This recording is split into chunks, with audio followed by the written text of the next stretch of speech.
সেইটো তেওঁ কিবা এটা ভুল বুজিছে কাৰণ আমাৰ পৰম্পৰা আছে যে শত্ৰু পক্ষৰ হ'লেও আজি মোৰ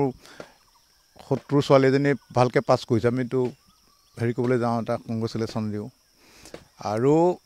গৌৰৱ গগৈ ডাঙৰীয়াৰ পৰিয়ালটোৰ লগত মোৰ বহুত দিনৰ সম্পৰ্ক কিন্তু সেই সম্পৰ্ক নহয় আমাৰ সদায় সম্পৰ্কটো আমাৰ প্ৰতিযোগিতাৰ সম্পৰ্ক আকৌ আজিৰ ভাষাত ক'লে শত্ৰু বুলিয়ে ক'ব শত্ৰুৰ সম্পৰ্ক মই 1998 চনত কলিয়াবৰৰ পৰা তেতিয়া কলিয়াবৰ সমষ্টি আছিল লোকসভাত মই প্ৰাৰ্থী হিচাপে অৱতীৰ্ণ হৈছিলোঁ তেতিয়া কংগ্ৰেছৰ পৰা হৈছিল তৰুণ গগৈ ডাঙৰীয়া তাৰপাছত 2014ত মই ইয়াত প্ৰাৰ্থী হৈছিলোঁ গৌৰৱ গগৈ ডাঙৰীয়া ইয়াৰ পৰা প্ৰাৰ্থী আছিল কংগ্ৰেছৰ সেইটো এটা আমাৰ সম্পৰ্ক বেলেগ আকৌ আমি বিৰোধী পাৰ্টি হৈ উঠিব পাৰোঁ কিন্তু আমিতো বাটে পথে তেতিয়া লগ পাই কথা পাতোঁ আজিৰ দিনা তেতিয়া এটা বৰ বেয়া পৰিৱেশ এটা নাছিল যে কোনোবা মোৰ বিৰুদ্ধে উঠিলেই সেইজন শত্ৰু হৈ গ'ল সেই সম্পৰ্ক পৰা ধৰি তাৰপিছত তেখেত আমাৰ MP হৈ আছে মই MLA সেইকাৰণে সম্পৰ্ক আছে আৰু সেইকাৰণে তেখেতক এটা মই দিছোঁ লগতে মই এটা বিশ্লেষণ কৰি দেখাইছোঁ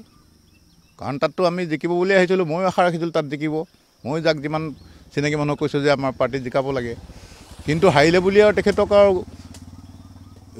জিকিলে বুলিয়ে তেখেতকতো এইটো দিয়াটো মোৰ এটা কাৰ্চি হয় এটা সৌজন্যতামূলক এটাতো দিবই লাগিব তেখেতো আহিলে মোক গোলাঘাট আহিলে বা পূজাত আহোঁতে মোৰ দোকানত সোমাই গৈছে এইটো আৰু মানুহৰ আমাৰতো জিঅ'গ্ৰাফি সলনি নহয় আমাৰ আইডিঅ'লজি বেলেগ বেলেগ হ'ব পাৰোঁ আমাৰ জিঅ'গ্ৰাফি কেতিয়াও সলনি নহয় মই ইয়াত ঘৰ তেখেতৰ যোৰহাটত ঘৰ সেইকাৰণে কি ভুল বুজি কোনে তেখেতক উচতাই দিলে নাজানো ছাৰ কালি হয়তো টেনশ্যনত আছিল লগত সোমাই বাই কিছুমান মানুহ থাকেই যিবিলাকে কাৰণে আজি এই অৱস্থা হৈছে সেইসকলে চাগে উচতাই দিলে ক'লে তেখেতে আৰু বেলেগ পাৰ্টিত যোৱা প্ৰশ্নই নাই দৰকাৰ হ'লে MLA নহওঁ কাৰণ আমি 94ত আমি ইয়াত 94ত BJP এনেকুৱা নাছিল যে ইয়াত আজি চৰকাৰ হ'ব কিবা হ'ব তেতিয়াই আমি জইন কৰিছোঁ আৰু তেতিয়াই বেলেগ পাৰ্টি জইন কৰা হ'লে তেতিয়াই MLA হ'ব পাৰোঁ মোৰ সেইটো ফেমিলি বেকগ্ৰাউণ্ড আছিলে আমি সংগ্ৰামী পৰিয়ালৰ পৰা অহা মানুহ AGP পৰা হ'ব পাৰিলোহেঁতেন বা কংগ্ৰেছত গৈ হ'ব পাৰিলোহেঁতেন কিন্তু আমি আইডিঅ'লজি চাই পেলাই তেতিয়া বাজপেয়ী ডাঙৰীয়া যোশী ডাঙৰীয়া আমাৰ আদবানী ডাঙৰীয়া তেখেতসকলৰ আদৰ্শ চাই পেলাই আমি জইন কৰিছিলোঁ তো ইয়াতে ৰাজনীতি আৰম্ভ ইয়াতে শেষ বিৰোধী পক্ষ বুলি নহয় মোৰ নেবৰক জনাইছোঁ আৰু মই কৈছোঁ এটা সম্পৰ্ক আমাৰ তেখেত MP আছিল ইয়াৰ